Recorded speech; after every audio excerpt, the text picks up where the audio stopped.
Afternoon, everyone, members and colleagues, and welcome to this annual meeting of the North Essex Parking Partnership. I'm Owen Howell, I'm the clerk of the committee, and it's my duty to take us through the first item, which is election of chairman for this municipal year. So if I could please ask for any proposals for nominations of a chairman for this year. Councillor Cunningham, is that Councillor Cunningham? Thank you very much, and I'd like to propose Councillor Dan Land be chairman of the North Essex Parking Partnership for the forthcoming year. Thank you. That's great. Thank you, Councillor Cunningham. Do I have a second? Councillor Kane, thank you. Very happy to second. Do I have any other nominations? I'm not seeing any hands raised, so we can go straight to the vote. It'll be a simple vote by raise of hands. If I could ask for all members of the Joint Committee who wish to vote aye or yes to appoint Councillor Land as the chairman of the JPC for this year.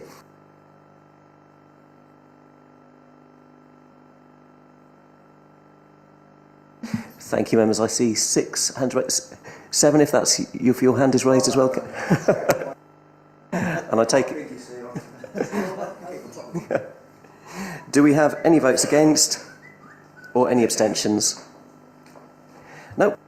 In that case, I duly note that Councillor Dan Land has been appointed as chairman for this year, and I will pass over to him for the rest of the proceedings today. Thank you very much, Owen. Thank you, everybody. And we move on to item number 2 on the agenda, which is an election of the deputy chairman. Do we have any nominations for vice chairman, deputy chairman, please? Yes, Mr. Councillor Cunningham.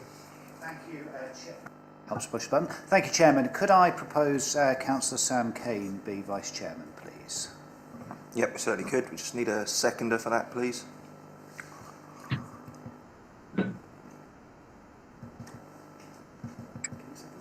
I was going to say, I will second that. Can I have a show of hands for Councillor Sam Kane for Vice Chairman, please?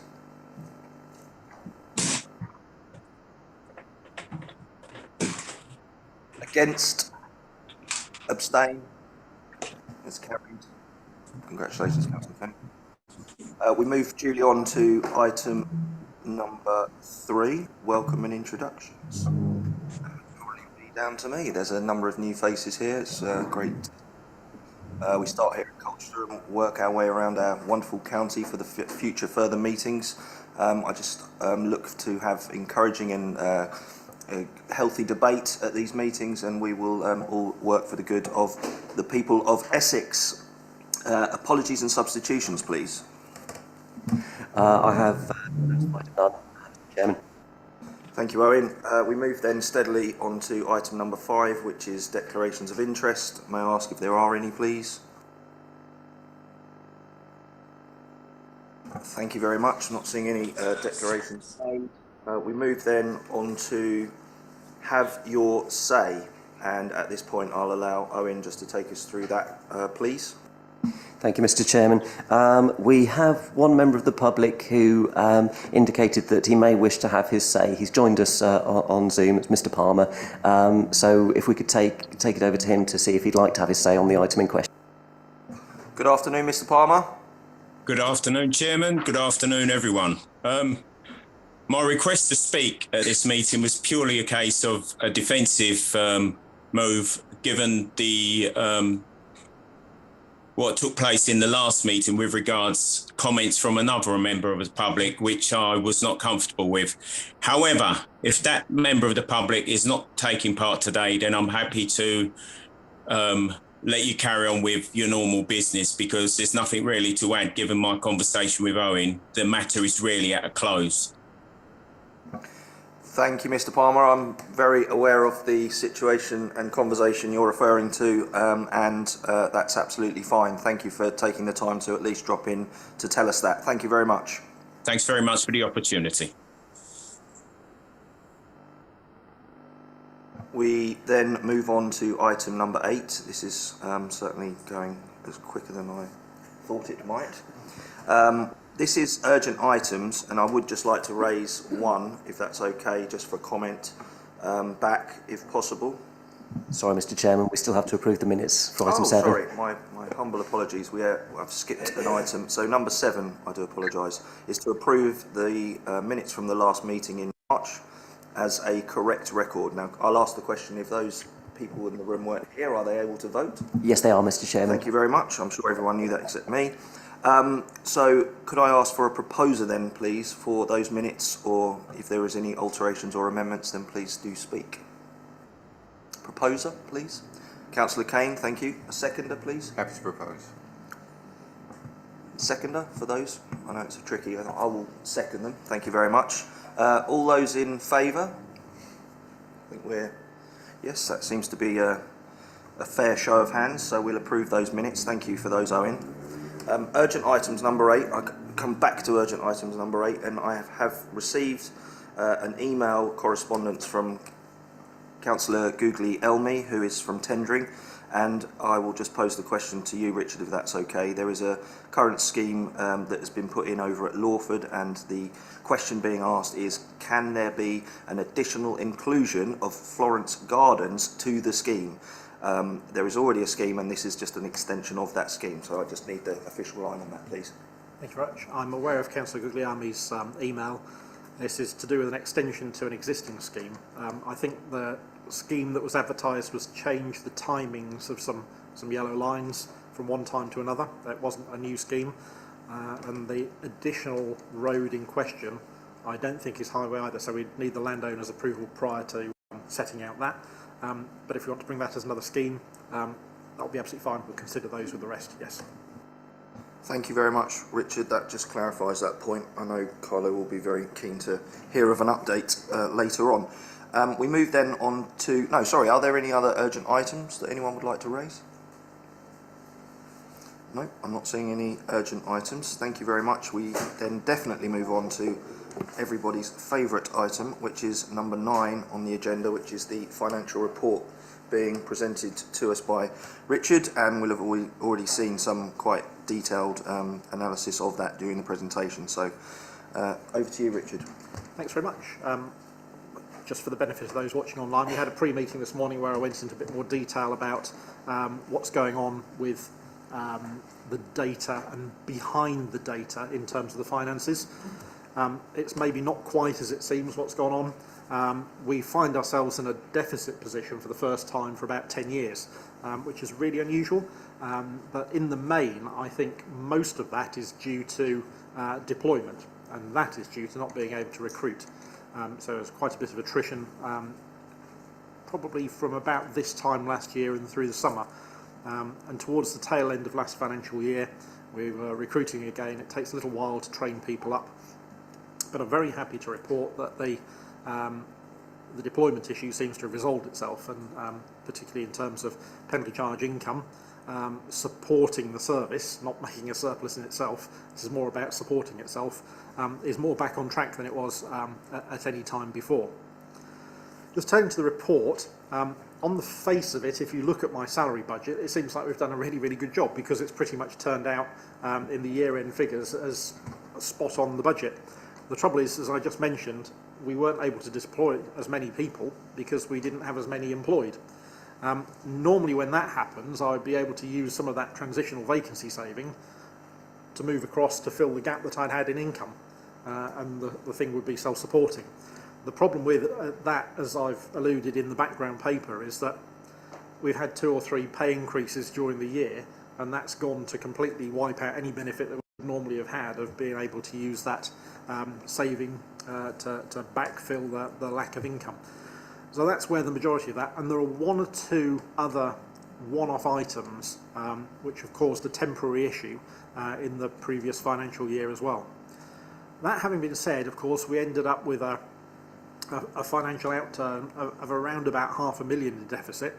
We've got some reserves that we're able to use to offset that of 337, but once they're used and gone. And our current, I haven't had the final figures yet, but our current figures shown in the appendix to the report there show that we outturn around about 188,000 in deficit. If a deficit occurs, some other things happen, but we'll talk about that in a moment. That 188 position, we need to get back from that in the current financial year. And it's really important that we get that back on track within a year, and then we start to build up our reserves again. So in case anything like this happens again, we've got this buffer back in place. The reserve should be in the region of 400,000, so we need to build that back up. We've done quite a lot along the road in terms of a financial plan and a rescue plan for that, and one of the subsequent reports in papers in today's meeting is to agree a date to bring in some fees and charges changes, which is part of that plan, but we'll come to that later on as well. So the other things we've done, we put a moratorium, but hold on recruiting to vacancies that don't generate any income. So at the moment we've got a couple of those in hold. There's a data post and there's our education post for 3PR that we've not filled, and that will provide us a bit of transitional savings. We've also looked at the other budgets that we've got, and for the current financial year, to get us back on track, we've, as I mentioned earlier on, completely reduced the amount of spending on our traffic regulation orders, signing and lining maintenance, to a place where we think it will serve its purpose in the year. We'll be able to have the 6 schemes we need, but we won't do as much maintenance as perhaps we were doing before, and we certainly won't be doing any just extra schemes or anything else within the year. In terms of the quantum of that, over the last 3 years, including the current one, that will have dropped from 650 to 450 to 139,000. So you can see that we've really cut that back to the absolute minimum this year to get us back on track, really. I mentioned before a couple of other things then. If we arrive in a deficit position, we have a couple of appendices within the agreement that tells what we have to do next. If we arrive in a deficit position, that's carried forward to the new year, so that's the current financial year, the 188,000 I see there. That then, we have to form a plan for alleviating that problem, which is what we've got in place. There are some pieces within the background papers there that talks about what I've just mentioned in terms of getting us back on track. So the plan's in place. I think it's a good one, and with the other fees and charges that we'll come to later on, that will set us in really good stead over the coming years to be able to get back completely on track. And then the second appendix, if that doesn't work, and I'm fairly assured now, seeing the income rates on penalties going to support the enforcement side, that it will. If it doesn't work, then we come round to ask for a contribution from each, and that contribution at the moment is in the region of 30,000. We absolutely don't want to get to that position, so we've got this financial year to turn things around, and those things that are in place, I'm much more confident now with the state of the operation than I was December, January time when we last reported in detail on it, and certainly more so than March, when it wasn't clear that the direction we were going was fully right. So I'm much more confident now than I was 3-6 months ago. So there we are. The rest of the report there is, I hope you had a look at that, and the background paper just tells you a bit more about the rest of it. Thank you, Chairman. Thank you, Richard. Thank you very much. Can I just go to the floor, please, for any questions?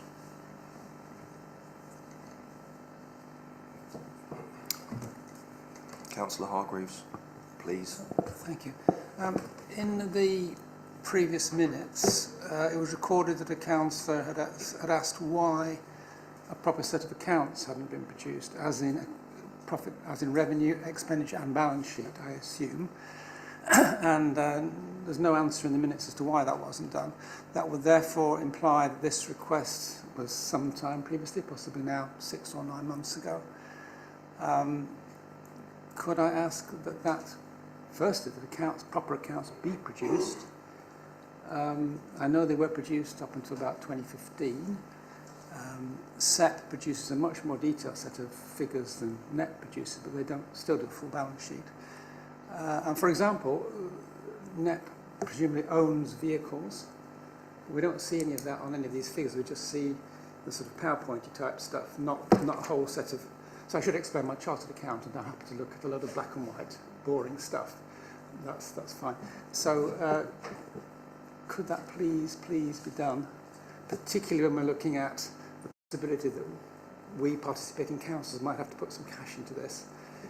We need to have something. If the request comes to say, this is actually really what it looks like, rather than this all the pretty coloured stuff, which is fine, but it's not that boring sort of balance sheet stuff. So that's my first question. I have another question separate from that. But if you'd like just perhaps to respond on that, that would be good. Yeah, thanks, Councillor Hargreaves. This has been quite an ongoing topic of discussion, and I have been liaising as well with my colleague here, Joe, and our finance business partner at Essex, and I believe they're also talking to Richard. So yeah, he could answer himself, and he will do, I'm sure, but we are looking at ways in which we present these figures to enable people to understand them in a slightly different way. Thank you, John. Yes, we have a SEP you mentioned. We've acquired the Appendix E and F from the previous SEP agreement, so this is new to us. Previously, we've been one set of accounts for all of us, and we hadn't split up between the districts, pretty much because nearly all the districts in NEPP area, the north area before, were in deficit. It was being supported by just Colchester and Epping. And one of the others is very borderline, and the other three are definitely still in deficit at the moment. I did a trial exercise on that, and I can, when I've got the final end of year report in, I can look at our deployment figures, which will give me the breakup of how the biggest element, our staffing budget, splits across those six, and that'll give us because we know where the incomes come from, that'll give us exactly what SEP has. But for a long time, most of the districts have been in deficit. So we've said as a collective, we're all in this together, and we'll just show this the headline data, which is what we've done for the last or the whole term of the last agreement, and brought into this one. The last meeting, we didn't have that account table at the meeting, I don't think, and that may be what's behind some of that. We were talking about getting the rescue plan together, and I said, you seem to have turned a little bit of a corner now. I'd like to see another couple or 3 months just to know that we're definitely on the right track before I go too far down. Yep. I'm not quite hearing a yes to my request for a proper balance sheet. More detail of the revenue and expenditure, and particularly a breakout by individual participants would be useful. But the balance sheet, I'm not seeing anything here at all, as in cash, reserves, movements on reserves, fixed assets, depreciation, all that sort of stuff, which I would expect to see in a normal set of accounts. Are we actually going to get that as well? And could I have possibly a time frame for this? I'll ask I'm not an accountant, I run parking, so I'll ask our accountants if they can provide that, certainly, yes. If we'd like to have another conversation offline, perhaps we can go into the sort of detail that you're talking about there. Okay, I'll take that as a yes in principle. Yes, definitely, yes. Could I then move on to my second question? No, wait 1 second, Councillor Hargreaves. I'm going to just go around the room and I'll come back to you, that's all right. It was Councillor Barry, did you want to say something? It's really just echoing Councillor Hargreaves' point that what we have are some provisional outturn figures, and it does say prior to confirmation of recharges, not final, expected week 2 June. And I think it leaves me as a new member in a difficult position, just having received this information, and it is partial, it's draft, and I need to be able to consult with my officers in terms of making a decision on final figures. And yes, I agree with Councillor Hargreaves that a fuller balance sheet and would be welcome and necessary, critical in fact. And also in terms of, you say most districts have been in deficit, is it as part of further information sharing, is it possible to get those district breakdowns? I think it has been asked for before, so that we are really, making a decision with the fullest of information. And in that respect, it's difficult to sort of approve these today. So, and again, is there a time frame on that? Maybe by the next meeting. I know we've got a meeting in October. So I would be thinking of deferring this item in some respects. I believe we have to go towards the, to set the charges and the permit charges, but I can't, with hand on heart, go back to my authority and say I have made a fully informed decision based upon all the evidence. Thank you. Yeah, thank you, Councillor Barry. I hope my earlier comments will reassure in relation to some of those comments or points that you've raised. We want to be able to present information to you in the most the best way, the most transparent way, so that you do have the full picture. And I would also echo that in my short experience as chairman, we have certain items at certain times of the year, but I do need to stress, I think we need to see this finance update not perhaps only just on every agenda, but also more regular updates coming through to the client officers and all of us as we move on through this difficult time, which you're quite clearly looking to try and resolve. So that's my comment. Shall I? The report's only for noting, there's no decision to be made. I also would say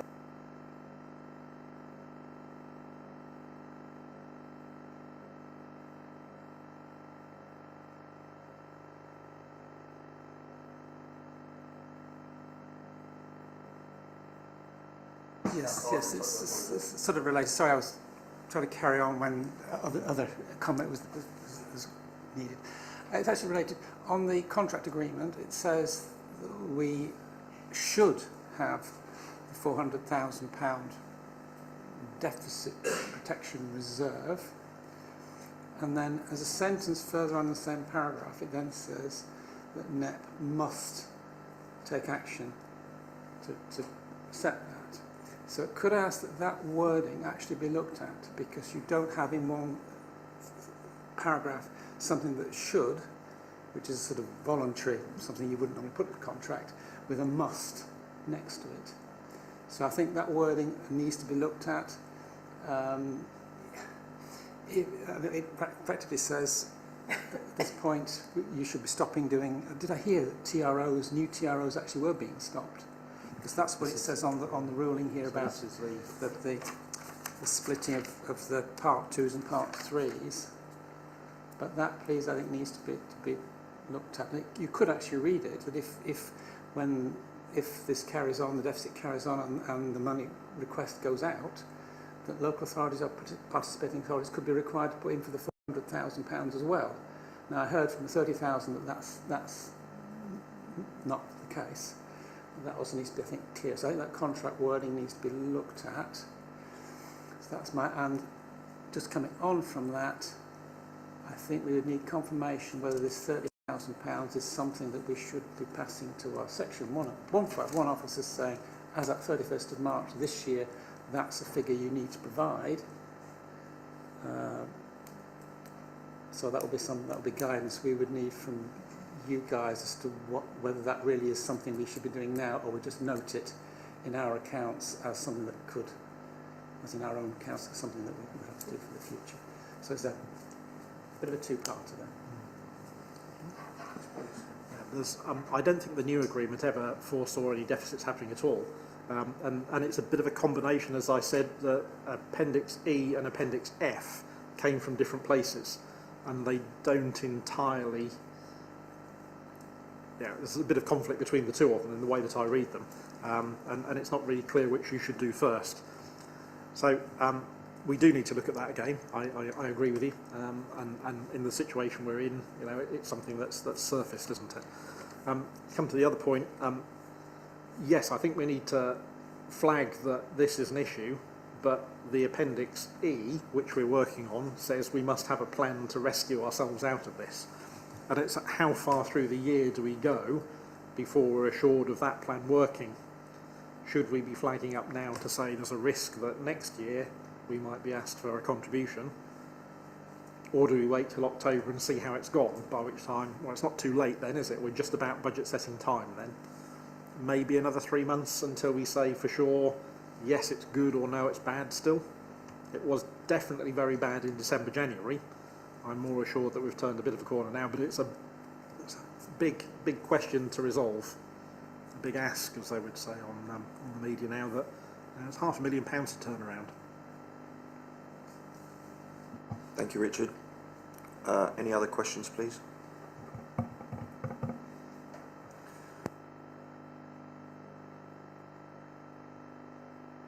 Move on the agenda. We are now at item number 10. It's another item to be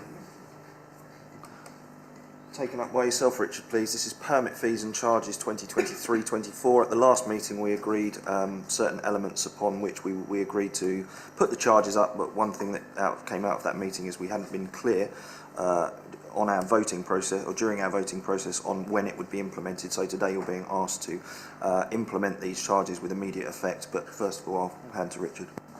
Thank you very much. So page 19 now of your pack. At the last meeting, I put forward some options as we got to the point where we need to look at permit fees and charges.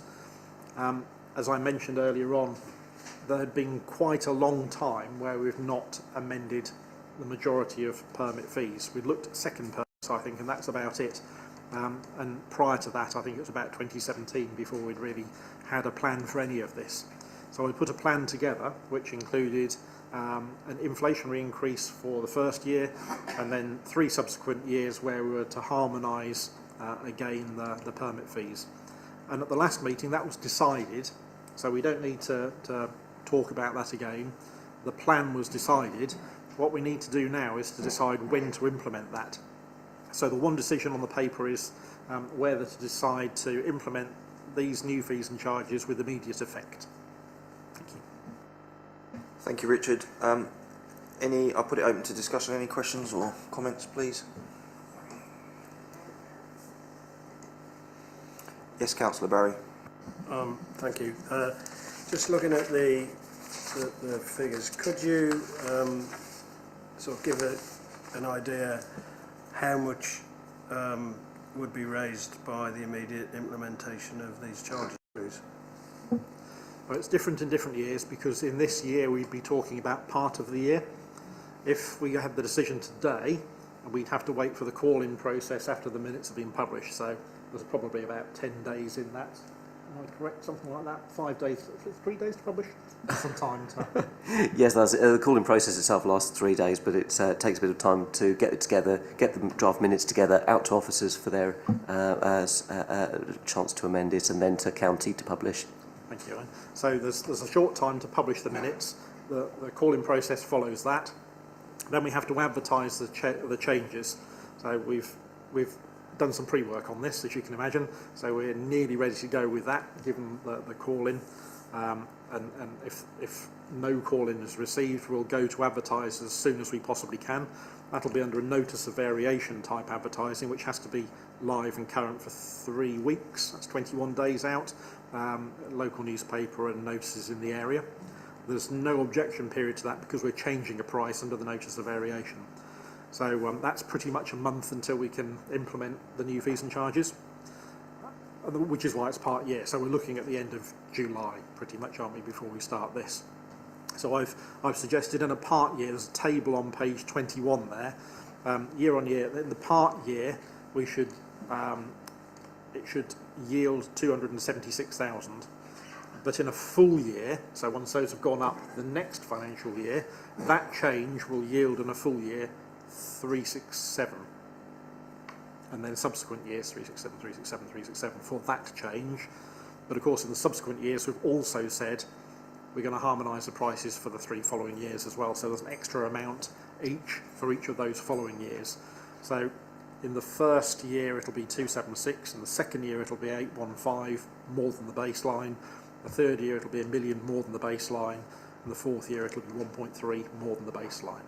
So that should get our finances working again, but it also gives us that plan and the certainty for people to know what they're paying for each permit. The actual increase per permit is not that much in weekly and monthly terms, but it means quite a lot because there's a lot of them, and particularly visitor permits, there's lots and lots of those. So yeah, there we are. 276 this year, and quite a lot more in subsequent years. Councillor Kane, please. Thank you, Chairman.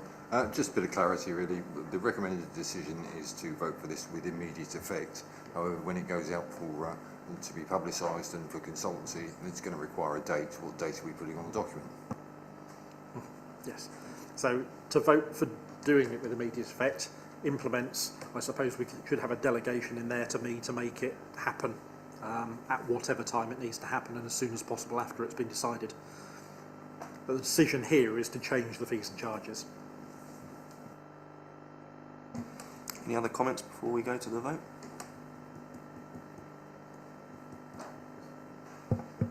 I thought you looked like you were going to ask a question there, Councillor Hargreaves. Sorry. It's actually on the publicity.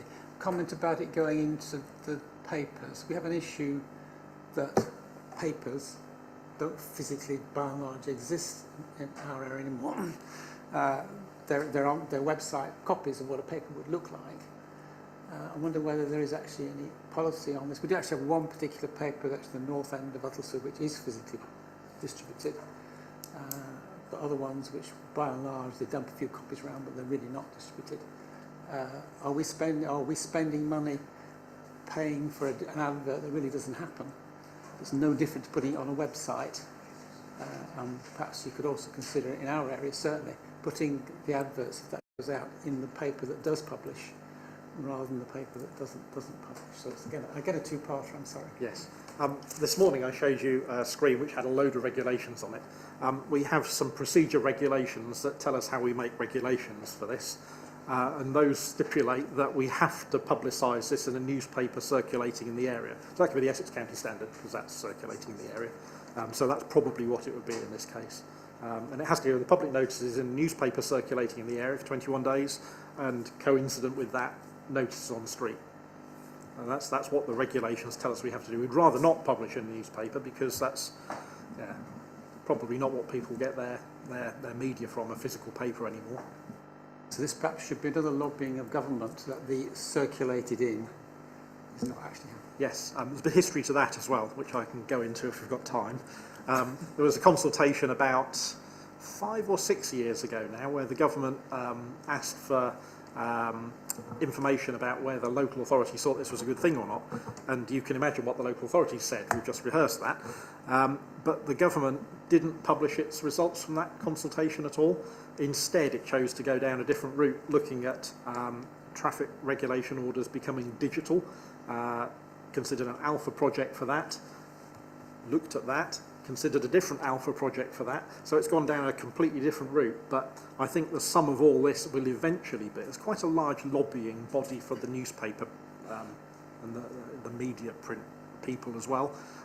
I think they're quite powerful and would like us to keep advertising in their newspapers. But we've never seen the result of that consultation from the government. And I suspect we're going to run out of parliamentary time before the next election now as well.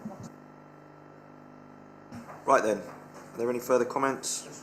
Councillor.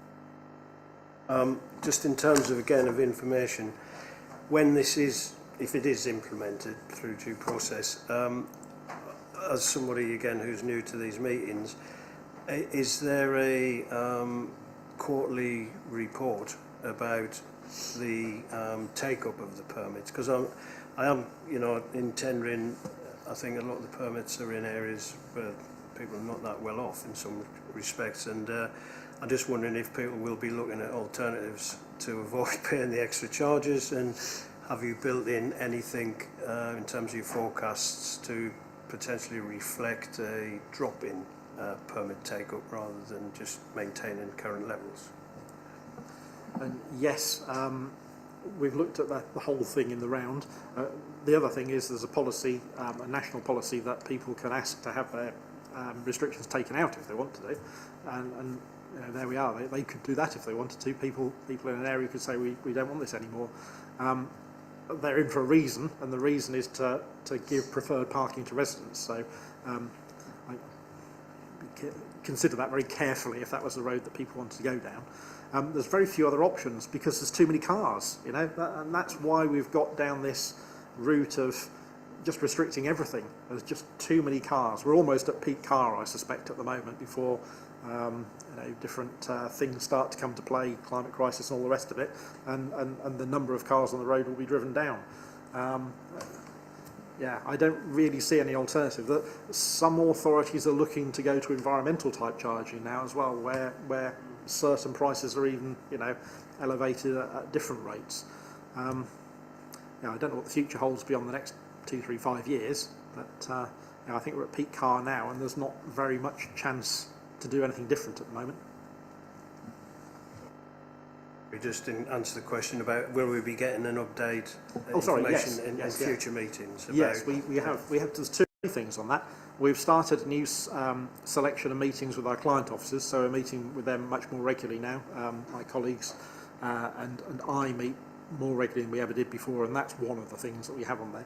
We also have an operational plan that we publish onto our website, and I didn't mention that in the morning piece, but that and annual reporting are two things that we've been very good at doing.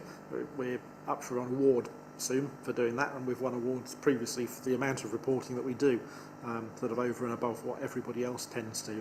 So have a look at the annual report and our operational reports, which are done every quarter and published on the website, and that gives details of exactly those sorts of things. Yeah. Thank you, Councillor Barry. Thank you for the discussion, everyone. I'd like to take this to the vote, please. We are, just to be clear, we are voting on the time frame part of this motion.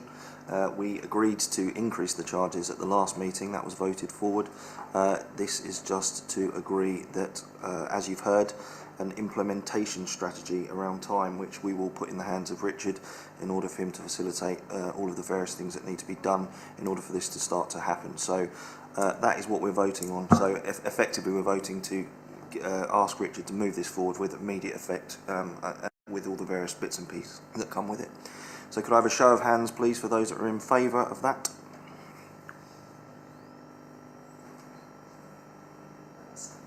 Seven, thank you very much. Is that everyone? 7? Yeah, lovely, thank you. I can't count. Thank you, that's that item covered, and we move on. We move on to item number 11, which is a different person. Hello, Hayley. How are you? I'm fine, thank you, Chair. How are you? The floor is yours. Very nice. Thank you for asking. Thank you, and welcome to the new members that I haven't met before. Some of the more familiar faces may remember me from previous years. My role at Colchester City Council is Corporate Governance Manager. So as part of that role, I look after the Council's internal audit, risk management, governance programmes. And then for the partnership, I act in that capacity for yourselves. So when I report to you as your governance person, as opposed to working on behalf of Colchester City Council.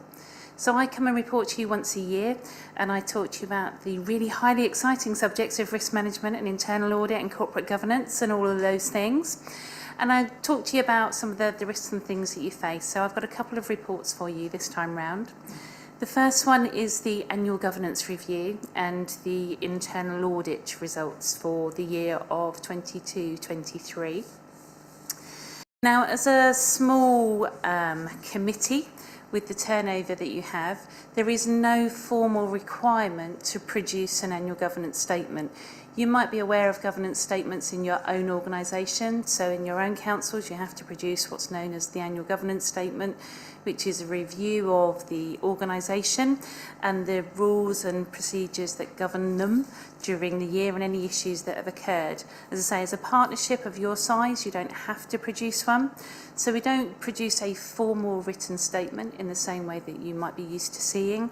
However, we do a governance review. So it's a case of looking at any issues or concerns that have faced the partnership over the financial year, and then giving you an opportunity to discuss anything that has cropped up as part of that. How I undertake that review is I look primarily at Colchester City Council's processes, because all of the finances, the payments, the income go through Colchester City's processes. So I look at our processes to see if there's any concerns raised in terms of partnership transactions. So in our own internal audit programme, we do a lot of testing of those systems, and we actually include partnership transactions as part of that testing to give us some of that reassurance. I'm pleased to say there was nothing that came out of that testing that would lead me to believe that there was any issues with the governance of the transactions for the partnership. And I also look at the internal audit report. So the report is attached for you, Every year we ask our internal auditors to review the management of the partnership, to look at the transactions specifically relating to the parking partnership, and to highlight any issues or concerns that they might find.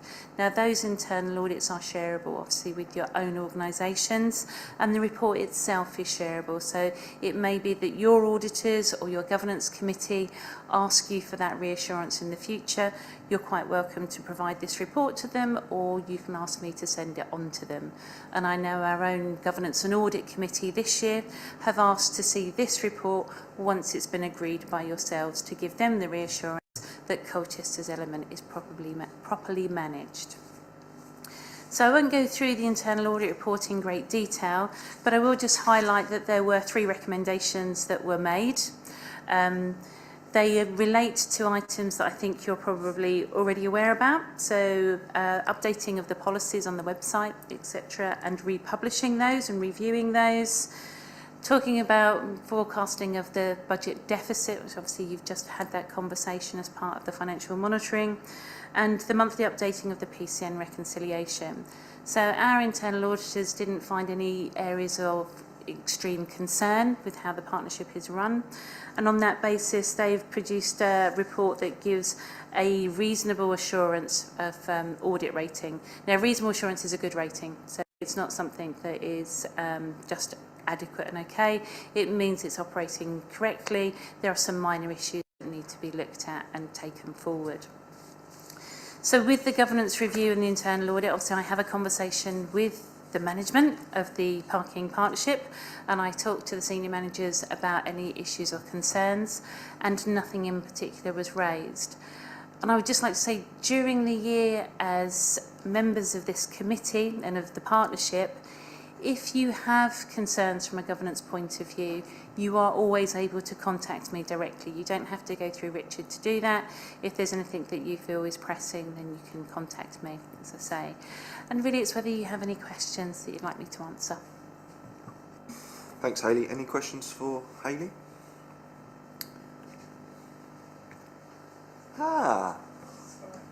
Neil. Hayley, it's a good piece of work, and I saw the recommendations, the one about updating the documents, and the perfectly good response. Nothing's changed, so really it doesn't need a lot of work. Question: this operates as ring-fenced operation within Colchester Borough Council's accounting, everything. Would your testing have picked any items, income, expenditure, or whatever, that had gone across the boundaries incorrectly? So Colchester paying for something that NEPP should have paid for, or NEPP paying for something that Colchester should have paid for. Was that part of your specific testing, or would that be something you would have found anyway when you're doing your transactional testing? So when we do the specific audit of the partnership, we will look at those particular issues, and we'll look at the transactions that go through. So they will pick a test amount of transactions. So they won't look at every single transaction. So I can't fully guarantee there isn't anything. It depends whether it was picked up in the sample that they had. But we do look at that to ensure that the accounting processes are appropriate and actually meet the requirements of the partnership. Thank you, Councillor Hargreaves. Was your 2 agenda items wrapped into one there, Hayley, or am I to introduce you into the next one as well? No, the other one is separate. I just gave you a brief overview of who I was. Oh, that's so I have a second item for you. Another highly exciting one. So, as I said before, part of my role is risk management, and therefore I manage the risks, support you to manage the risks. I don't manage the risks, I support you to manage the risks of the partnership. With risk, you probably all do it very differently in your own organisations, because risk is open to interpretation and people have different processes. How we manage risk here is we look at risks in 2 ways. So we look at strategic risk and we look at operational risk. So strategic risk is the high-level items that would interrupt the provision of the service and interrupt the partnership. Operational risk is the day-to-day stuff, so probably the more slips, trips, falls, physical items, areas of concern. And with the operational risk, what we do is we manage that internally within the service. So Richard and his team will manage the operational risks. but the strategic risks are actually owned by yourselves. As the partners, it's your partnership register, and it's your views on how those risks that that the partnership faces going forwards. So my role annually is to bring you a report on the strategic risk register. We set out the strategic risk register and we look at those risks. That's myself, Richard and his team, look at those risks prior to this meeting. We've also had a meeting with the client officers to look at those risks, to discuss any changes that might be recommended to yourselves. So there are some changes to the risk register set out in the report, but they are recommendations and they are for you to decide whether that's appropriate, whether you consider those risks are appropriate to the partnership, and whether they reflect the concerns that you and your organisations have. We also put together a strategy for you. So it seems maybe slightly heavy-handed to have a strategy for the partnership, however it's good practice. And it sets out our risk management framework, it sets out the roles and responsibilities, and it's also something that you may be asked in your own organisations to provide evidence of, especially if you have an external assessment or your internal auditors want to know how risk is managed for the arrangements that we have. So I've set out the risk register. As I say, it's been discussed with the management of the service and with the client officers. And there were 4 recommendations being made in the report under section 5. So we're recommending removal of risk 1.22, which was the ending of the previous partnership. So I think that one's probably expired now, so it's quite appropriate to remove that. We're also recommending a change to the wording of 1.23. to reflect the impact of not altering the charging structure sufficiently to meet the current financial climate that we are facing. And there was the addition of 2 risks that is being recommended.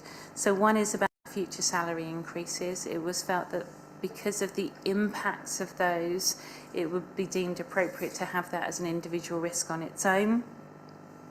And the addition of risk 1.25, so reflecting the potential impact of not being able to return the service to a break-even point, which obviously is a consideration considering the financial management report that you've been discussing.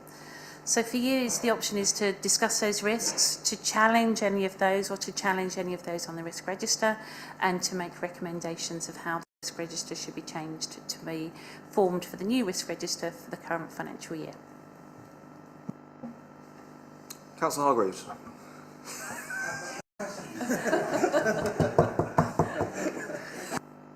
Oh, Hayley, I could listen to you all day. You've got such a calming voice. You're so kind. Unfortunately, I nearly fell asleep. Thank you. Are there any questions for Hayley, please? Councillor Barry, closely followed by... It's just a clarification, looking at the register. How do you work out the score, please? And you've added a couple, and this is a draft. So Yeah. what's the process after? Yeah, absolutely. Today? So the first bit about the score, on page 66 of the agenda, there's an impact table. And what we do is we try and put some criteria around a score of 1 to 5. So we score on probability of something occurring and the impact if something does occur. So you have 2 1 to 5 scores, and depending on those levels, you times those 2 together to give you an overall score, so you can rank your risks. So you can see which ones are the most important. Obviously, if you've got a 25, that's the highest level risk you can have, down to a 1 times 1. So it gives you that structure of what you should be concentrating on. And as I say, the impact table gives a rough guide. It's never going to be precise because, unfortunately, that's the whole art of risk management. Is all about perception, it's all about individual views, experiences, etc. So we try and give you a little bit of a guide of what a 1 might be or what a 5 might be, just to give you some context in that, and I hope that helps. And after this meeting, once you've agreed any changes that you want to make, whether you want to agree the recommendations, whether you want to change those recommendations, I will update the register and then I reissue it as the final version for the current financial year. Thank you, Hayley. Are there any further questions? A follow-up? And then a follow-up first then, Councillor Barry. Just to follow up on the timings, you said, looking at the review for 1.23, for instance, and 1.24 on page 65, that's going to be reviewed in next January.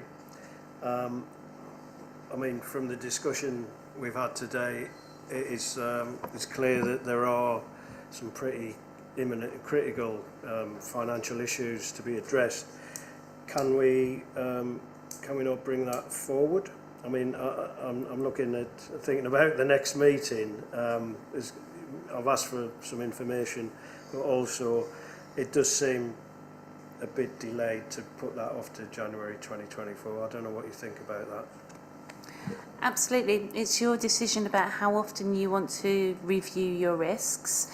So it's structured that I bring you a report annually, but I can bring you further reports mid-year. So I can do that. We can program that into the agenda going forwards. And it's appropriate if you wanted to highlight an earlier date for reviewing a particular risk. Now, it might be we wouldn't bring the whole report back to you, but Richard will bring that risk back at the next meeting to make sure that you're happy with it, that it hasn't changed and the levels haven't increased, and the actions are being implemented that hopefully will bring that risk down. So yeah, you're absolutely entitled. These are your risks, so it's your decision about how you want to manage that. As I say, for individual ones, Richard would bring that. You don't need me to come and talk and bore you to tears with risk management every meeting, but if you wanted more, then we can do that. Ask that that's done, Richard. Councillor Cunningham, please. Thank you, Chairman. I just had a general question in terms of process, but also I just wondered, well, once I've asked that, perhaps can I respond to Councillor Barry's point as well, if that's okay? Thank you. Just in terms of the overall approach, Haley, thank you very much for that. I think, I don't mean this to be a trivial point, ease of presentation is very helpful, and this is very easy to navigate through. So that's very good. So thank you very much for that. In terms of approach to risk management, being a new member of the committee, you said there wasn't necessarily a prescribed format. Is that right, in terms of how risk management? I just wondered, when the partnership was formed, was it a sort of a lead authority that actually sort of presented their preferred approach to risk management, and it's been constantly evolved? Is that? Sorry, it's just a process question, just for interest, really. If that's okay. Absolutely. My meaning was that risk management in every organisation, not just local authorities, is interpreted slightly differently. So if I talk about enterprise risk management to one group of people, it will mean something different to another group of people, depending on what their background is. The actual principles of managing risk are the same. So it's looking at what the issue is, what could happen, what could go wrong, and how can we stop it happening. That's the fundamental principles of risk management across every process that you would look at in any organisation. So the format that we have and the process that we use is the one that we use at the City Council. So I've been involved in managing the risk for the partnership from day one, which I hate to say it, I've been with Colchester 35 years this year. So when it was just Braintree, Uttlesford and Colchester, we put a risk management process into place, and that has evolved over the years with the partnership. As the partnership has expanded, we've taken those risks, we've looked at how we manage those risks, and the process that we use, we feel, is hopefully one that gives some reassurance. I'm definitely one for making sure that we don't make it too difficult and jargonistic, because otherwise you won't use the process and you won't manage those risks. But it's always open to looking at other ways of doing it. So in other organisations, if you have a risk management process that you really like, then absolutely fine, bring it to the committee and we can manage the risk management process to suit what you need. This is not about myself or Colchester City Council saying this is how you must do it. So it's always open for debate by the partnership.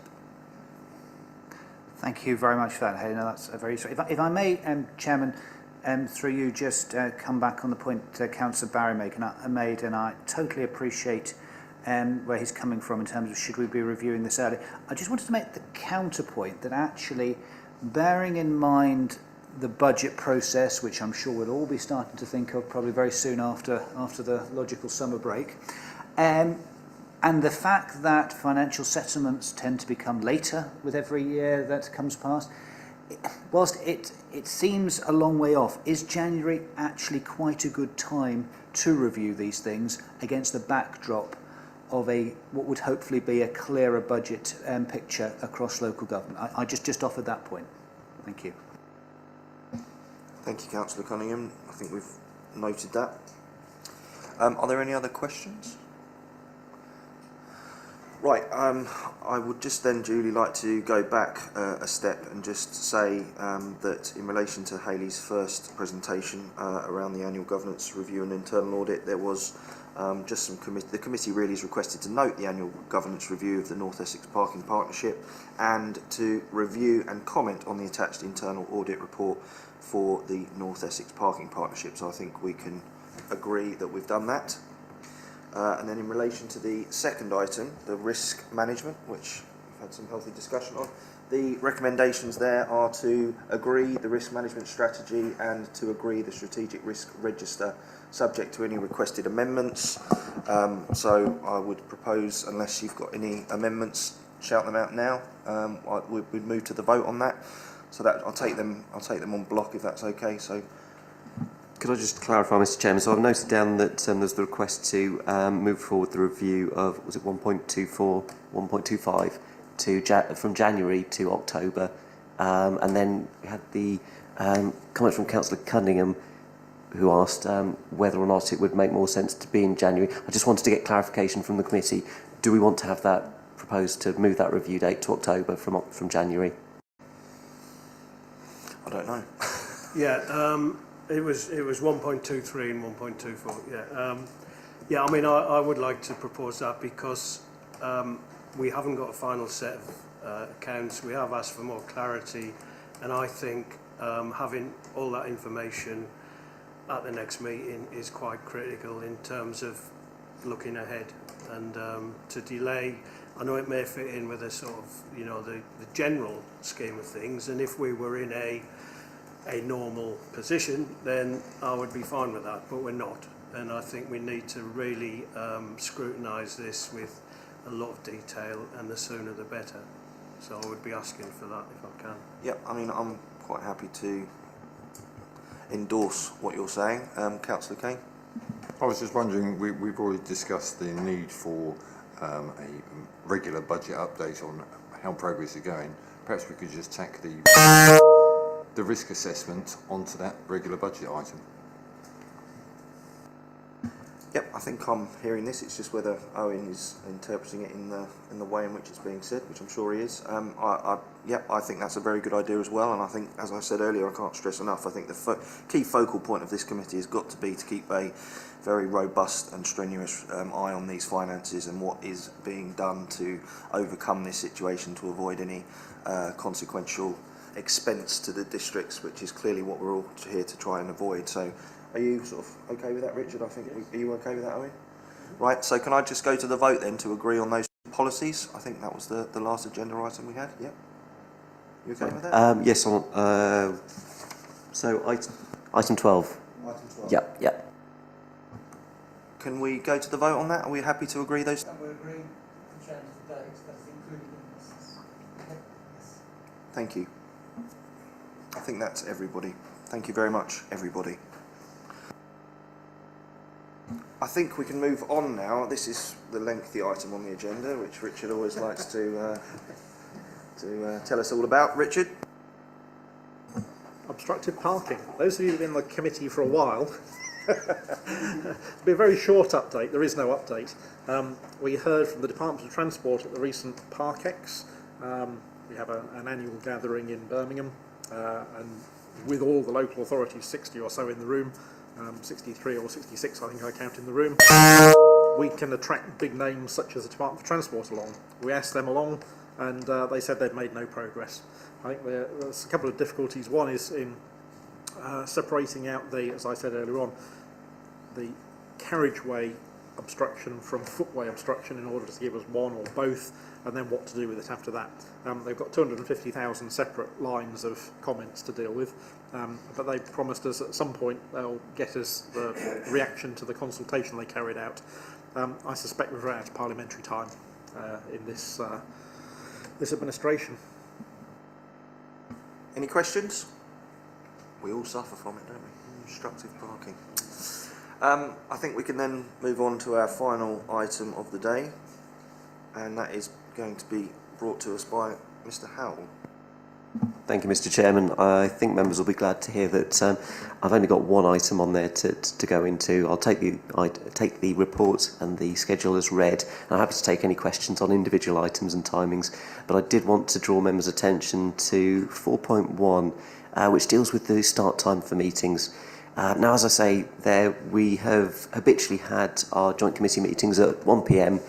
Following a lunch, and that was set initially, I think, well, before I joined the NEPP, but a former member of the NEPP, yes, had difficulties scheduling in evening meetings and morning meetings, so we had 1 p.m. set as a start time, and it hasn't been reconsidered for, well, certainly not since I've been with as the clerk of the NEPP. So it's really an opportunity for any members, if you'd like to suggest alternative times, and then for the membership to discuss.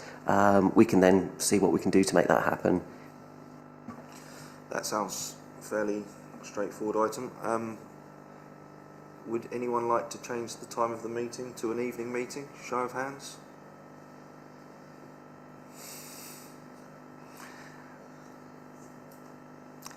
Yes, Councillor Goss.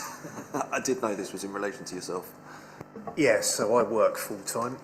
I'm doing this during work time, and I do think these meetings are really important, and particularly given that we have to travel around the county, which is not exactly the most environmentally friendly way of holding meetings, I would add, but I know that we can't hold them remotely because government legislation doesn't allow you to vote on important items, which is just utterly ludicrous, but that's for another day. So for me personally, and for people that work, evening meetings are better. Because obviously we have to travel, which means Clacton isn't too bad, at 20 miles up the road, but when you're going further and deeper into Essex, scary country I'm sure, that's longer out of my working day. So there's just things to consider, that actually these times can inhibit those that work. Well versed there, Councillor Goss, well versed. Yes, Councillor Cunningham. Chairman, I appreciate the points Councillor Goss has made, and I sympathise with a lot of them. The problem is the meetings are required to be held in person, so we have to meet in person.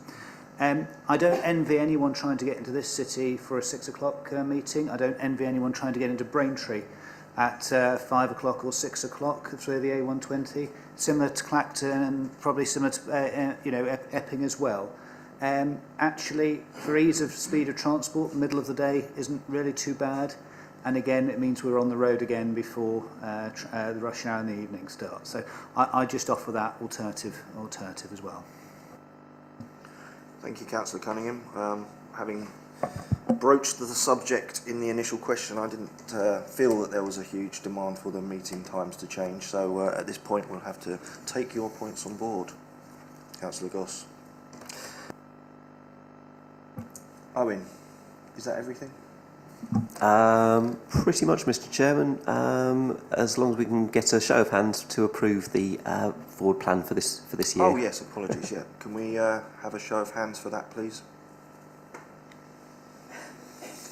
Magic number 7 once more. I think that is the end of the agenda. Just wanted to say once again, in my short time, this is a very it's a very information based committee. This one, it's a do your homework committee. You're going to be brought here and you're going to be asked to agree and to support and to amend various documents. So please do all your due diligence before you arrive, because there is some really intricate detail that comes forward with this meeting, and I'm learning all the time, as you all will begin to, and many of you have done so for some longer than I. Thanks to all the officers from NEPP and Colchester, and to all of our client officers, and to our councillors, and to our representative from Essex County Council. And I just wish you a safe journey home, and we mustn't all try and squeeze out of that car park at once, must we? Yes, Andy. Thank you, Dan. You mentioned there, do you do due diligence before you arrive and make sure you do your homework. We received these very late before the meeting, and I must admit the officer meeting, we've received the documents the day before. Could they be produced a little earlier so we do have time to have a look at that and do the due diligence? Also, these accounts, I'm just wondering when we will get the final. What date are we looking to get these? Because it says they're draft and expecting mid-May, then it's expecting week 2 June, we're in week 3 June, and we still haven't got them. When are they going to come, and why are they delayed? I'm told, I'm not the accountant, and I did invite an accountant to the meeting today, but we don't have an accountant, unfortunately. I was told that there's some technical reasons concerning the transfer of the recharges between accounts. So these are the non-direct accounts that recharges we're talking about here within Colchester. Now for Colchester that probably doesn't matter very much because it's just money moving around within Colchester, but for NEPP it's an external account to that, and it does matter to us. So I was quite keen to get the final ones, or state that they're not final. I haven't yet received from my accountant the final version of them. When I do, that's when I can start work on the allocation between the districts as well. But at the moment, I don't have a date for that, I'm afraid. Sorry. Earlier papers. Oh, the papers. Oh, we circulate. We circulate them for the statutory deadline, allowing 5 working days between the publication and the meeting itself. I take on board absolutely. You know, we want to get them out as early as possible. The problem is getting the feedback from officers after the client officer meeting to potentially amend those reports and back to them. I can see if we can get them out a day earlier, but there will be times when we do actually have to go the full, go up right to the day of the deadline. So we can get them out earlier if members are happy for us to do that. If we can, for a day or 2 earlier than that. Regarding the client officer meeting, we've got a bit more flexibility there. Yes, it was very late. I think it was about 10 p.m. on the day before the client officer meeting that I managed to get those out. Yes, due to my unfortunate schedule at the council here, but I can certainly look to get those out at an earlier date, so you've got more time to consider, because I know it doesn't give enough time if it's just a single day. We're looking to have earlier client officer meetings now as part of Jake and Jason's plan. We want to have an earlier client officer meetings to get you the draft reports, so that when we have our pre-meetings, client officers, you've had early sight of those, so we get those out to you much before. There's a bit about currency of data as well, because I haven't got the finance for this one. I don't get the final report from finance until after they've closed the previous month. The previous month closes about 6 days into the next month, and then some other work has to be done to put it into our format after that. So there's a piece about, I can give you last month's, but how current is it? And with the January, March and June meetings, 1 month is quite a big difference. Between now and October, it's not so delicate, is it? You sort of feel like you just want to pull that piece of finance out of Colchester City's thing and stick it and run it sort of on its own, don't you? I'm not very good at finance. I'll never make any bones about that. Any other queries before well, I've kind of closed the meeting now, I think. Any other comments? No? Thanks, everybody. Really good to see you all again. And we'll be seeing you again in October.